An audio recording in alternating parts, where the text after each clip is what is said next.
Le marketing de recrutement est souvent évalué en amont de l'entonnoir.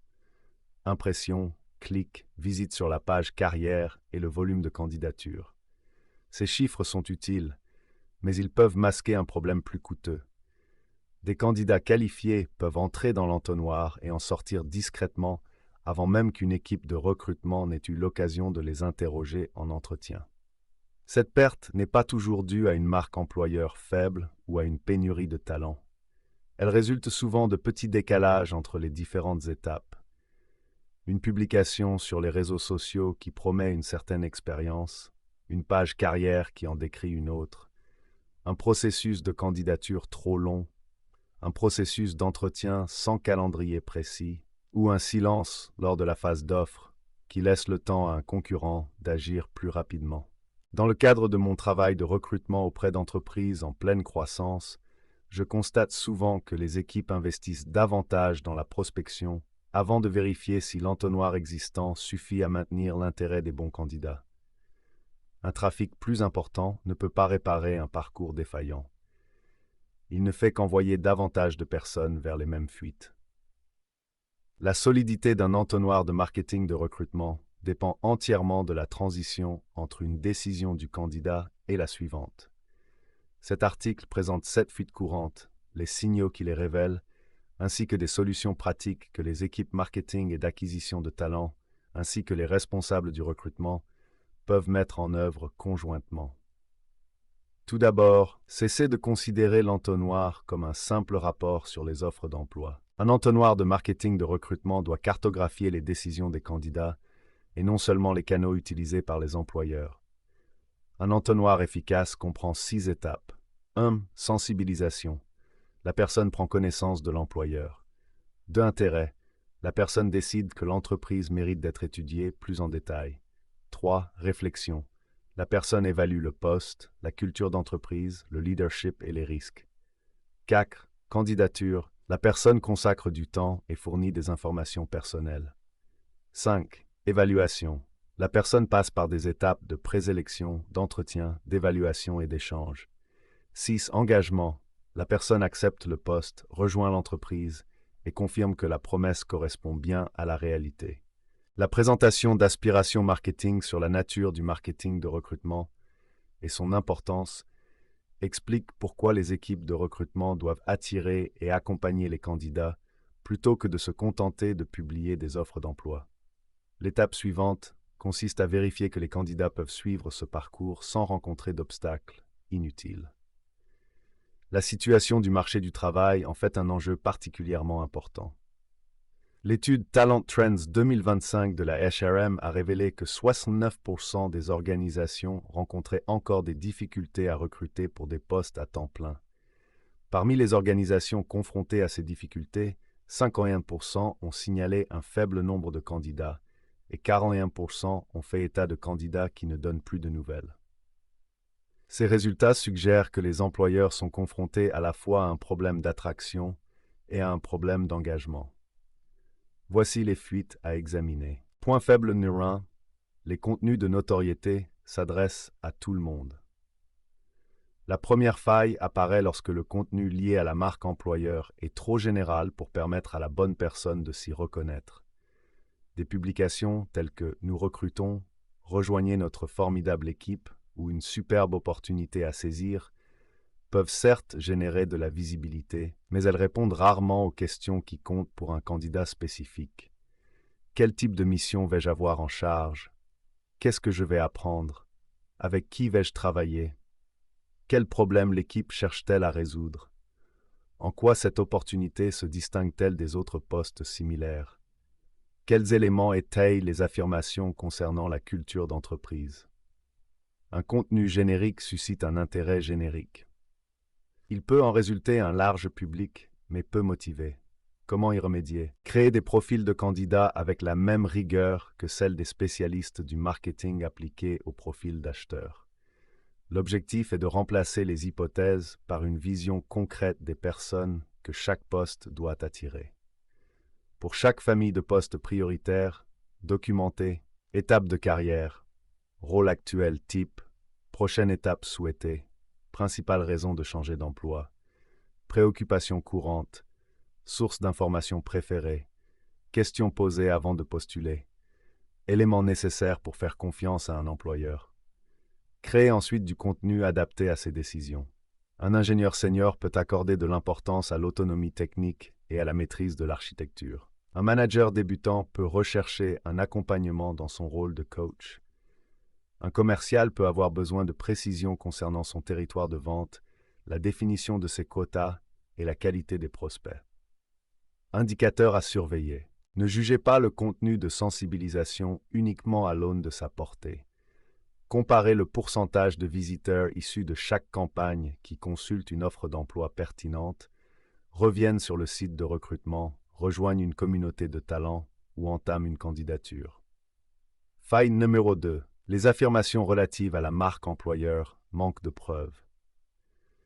Les candidats ont appris à reconnaître les formules toutes faites qui ne veulent pas dire grand-chose.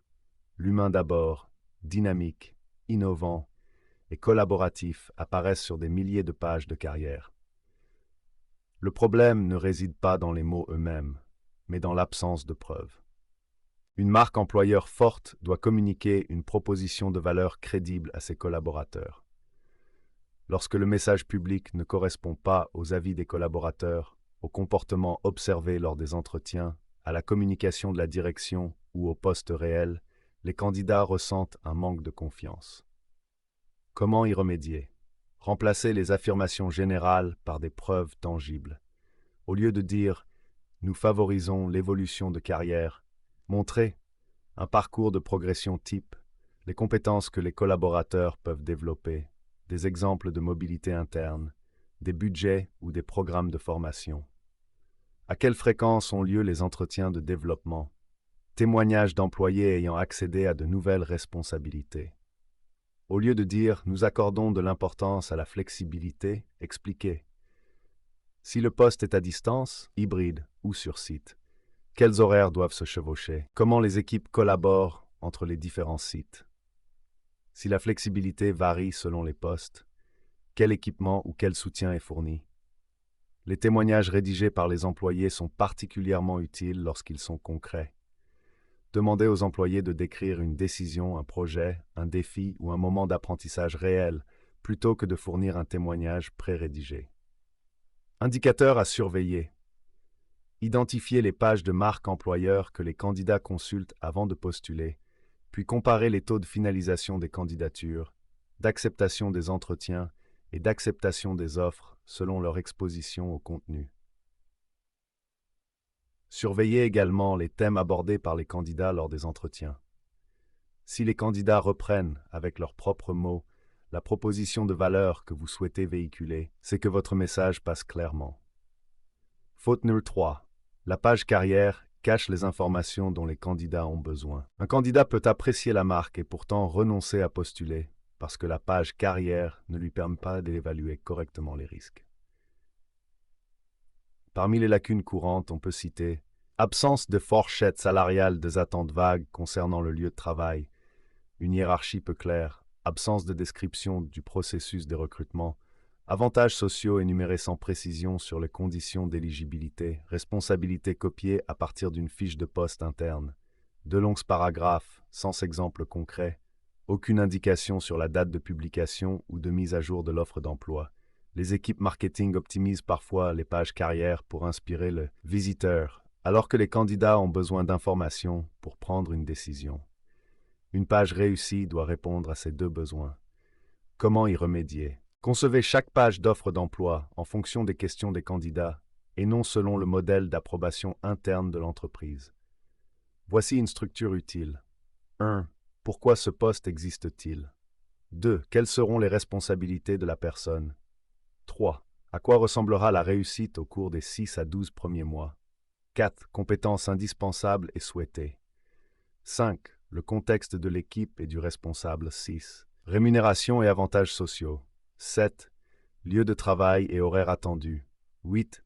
Étapes du processus de recrutement et calendrier prévisionnel. 9. Informations relatives à l'accessibilité ou aux aménagements. 10. Un appel à candidature clair. L'article d'Aspiration Marketing sur les tendances du marketing de recrutement pour 2026 souligne que les candidats se renseignent sur la culture, la mission et la réputation d'un employeur avant de postuler. La page d'offre d'emploi doit faire le lien entre ces recherches et une décision concrète de postuler. Indicateurs à surveiller. Mesurer le taux de conversion de la page d'offre d'emploi vers le début de la candidature, la profondeur de défilement, les visites répétées et les sorties après les sections clés. Comparez les performances entre les familles de postes plutôt que de vous fier à un seul indicateur de référence à l'échelle de l'entreprise. Erreur numéro 4. Le processus de candidature est trop exigeant trop tôt. Le fait de déposer une candidature témoigne d'une forte intention. C'est également à ce stade que de nombreux employeurs génèrent le plus de friction. Les candidats peuvent être invités à créer un compte avant de pouvoir consulter l'intégralité du processus, de ressaisir des informations déjà présentes dans leur CV, remplir de longs questionnaires sans aucune explication, téléverser des documents qui ne sont pas nécessaires à la première étape, répondre à des questions à développement sur un appareil mobile, fournir trop tôt l'historique de vos salaires ou des informations sensibles, passer un test d'évaluation avant d'avoir parlé à qui que ce soit. Chaque champ supplémentaire est une demande de confiance. Si l'employeur n'a pas encore gagné cette confiance, le candidat risque de se désister. Comment y remédier? Passez en revue le formulaire de candidature depuis un téléphone portable et chronométrez-vous. Classez ensuite chaque champ comme suit. Obligatoire pour la présélection, utile plus tard dans le processus. Obligatoire uniquement à des fins de conformité. Non utilisé dans la prise de décision. Supprimer ou reporter tout élément inutile à ce stade. Expliquer le processus avant que le candidat ne commence. Préciser la durée estimée, les documents requis, le nombre d'étapes et ce qui se passe après la soumission. Enregistrer automatiquement la progression lorsque c'est possible. L'automatisation peut être utile, mais elle doit réduire la charge de travail plutôt que d'ajouter des obstacles invisibles. Le guide d'aspiration marketing sur l'utilisation de l'automatisation du recrutement pour améliorer l'expérience candidat fournit des exemples concrets de la manière d'utiliser les systèmes pour faciliter la communication et les flux de travail. Indicateurs à surveiller. Suivez le nombre de candidatures entamées et menées à terme, le temps nécessaire pour les remplir, le type d'appareil utilisé, le taux d'erreur et les abandons par champ ou par page. Un volume élevé de candidatures entamées, assorti d'un faible taux de finalisation, n'est pas un problème de sourcing. Faille numéro 5. L'évaluation ressemble à une boîte noire.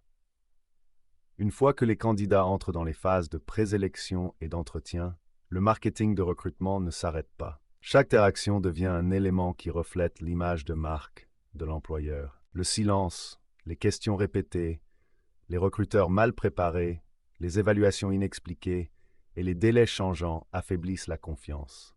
Cela revêt de l'importance, même lorsque le candidat est encore intéressé.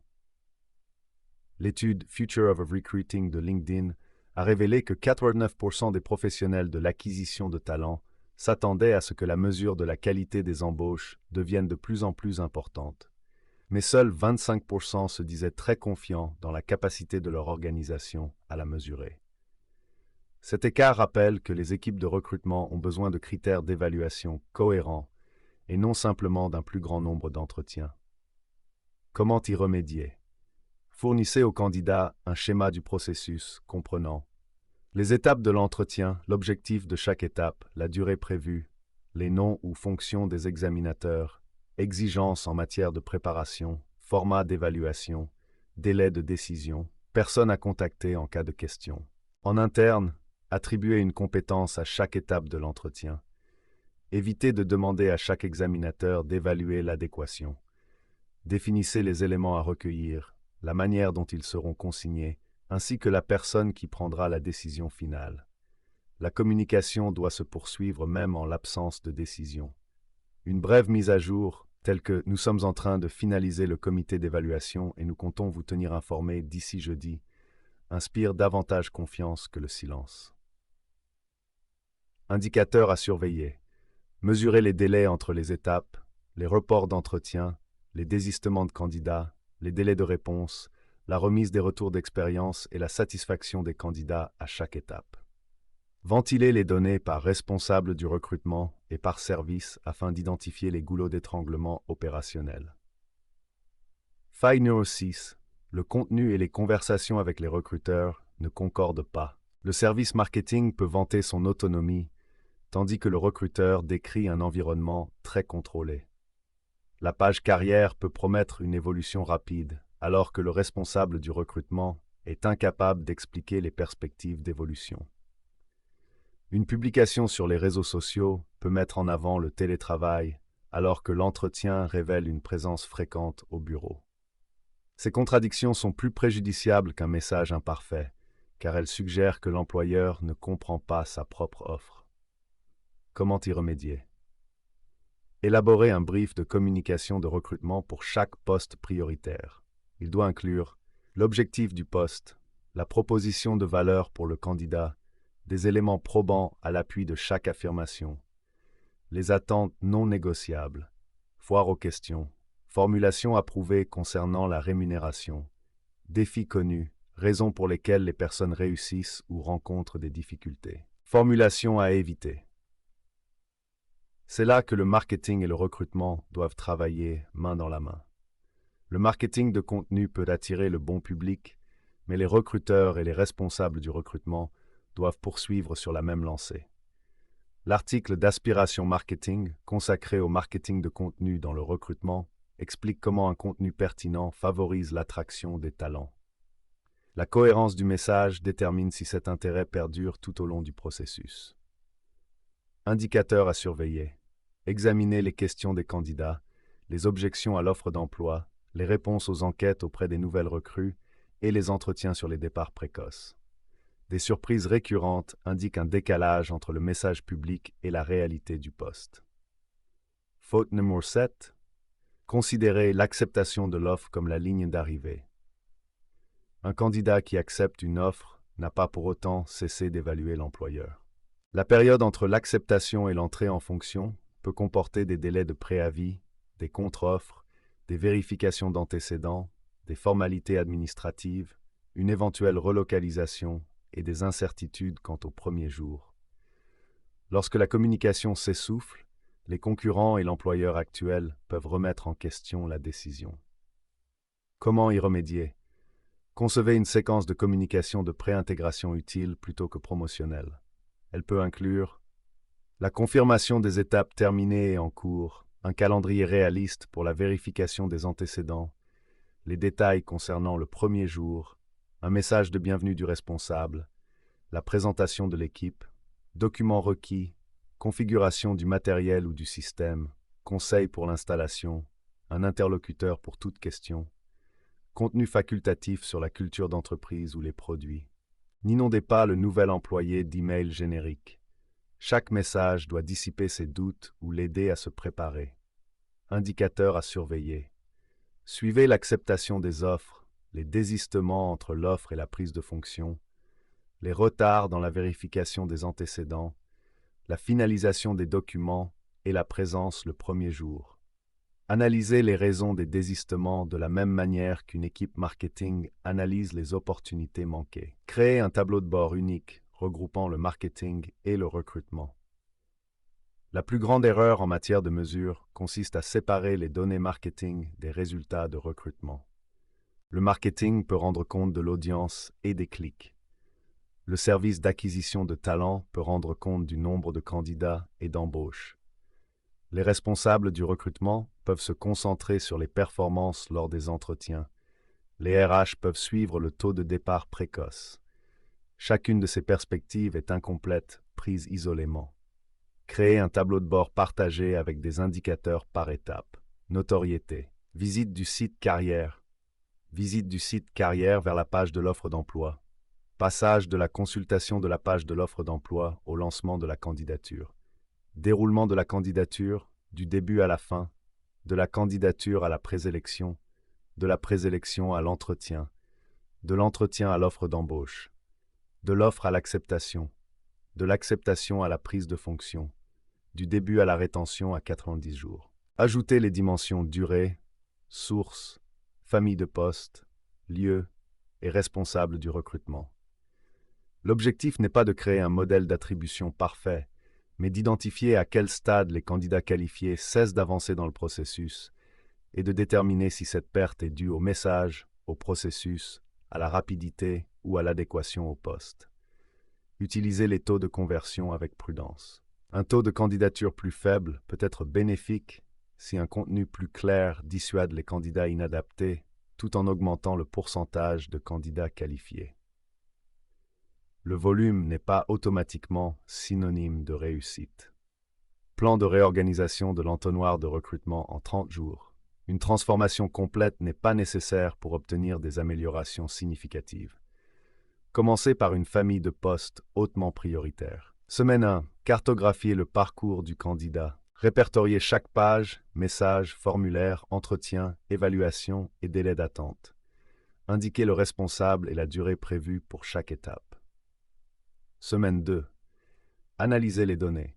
Recueillez les données relatives à l'entonnoir de recrutement, aux questions des candidats, aux motifs de désistement, aux thèmes récurrents dans les évaluations des employés et aux retours des recruteurs. Identifiez les 3 fuites les plus importantes ou les plus préjudiciables. Semaine 3. Améliorez les transitions. Mettez à jour la page de l'offre d'emploi. Réduisez le nombre de champs de candidature superflus. Créez des modèles de communication avec les candidats et définissez les responsabilités liées aux entretiens. Semaine 4. Lancement et évaluation. Comparez l'entonnoir révisé aux données des 4 à 8 dernières semaines. Surveillez à la fois le taux de conversion et la qualité des candidats. Demandez aux candidats récents ce qui leur a semblé clair, confus, respectueux ou lent. Répétez ce processus tous les trimestres. Le marketing de recrutement évolue au gré des changements de poste, du marché du travail, des technologies et des attentes des candidats. Optimisez le parcours avant d'investir dans davantage de trafic. Le marketing de recrutement ne se limite pas aux étapes précédant la candidature. Il s'agit de l'ensemble des expériences qui aident une personne à décider de confier ou non sa carrière à un employeur. Lorsque les candidats qualifiés se font rares, la réaction immédiate consiste souvent à publier davantage d'annonces, à intensifier la prospection ou à ajouter de nouveaux canaux. Ces mesures peuvent s'avérer nécessaires, mais elles doivent faire suite à une analyse de l'entonnoir de recrutement. Commencez par identifier la fuite. Le contenu attire-t-il un public inadapté? Les arguments relatifs à la marque employeur sont-ils infondés? La page de l'offre d'emploi manque-t-elle d'informations essentielles à la prise de décision? Le processus de candidature est-il trop contraignant? Le processus d'évaluation semble-t-il peu clair ou trop lent? Les équipes véhiculent-elles des messages contradictoires? La communication s'arrête-t-elle une fois l'offre acceptée? Améliorer ces étapes peut permettre d'augmenter la qualité des candidats, la productivité des recruteurs et les résultats de recrutement, sans augmenter les dépenses en amont du processus. La meilleure stratégie de marketing de recrutement n'est pas celle qui génère le plus d'attention. C'est celle qui aide les bonnes personnes à passer de la curiosité à l'engagement, avec clarté, des arguments solides et du respect.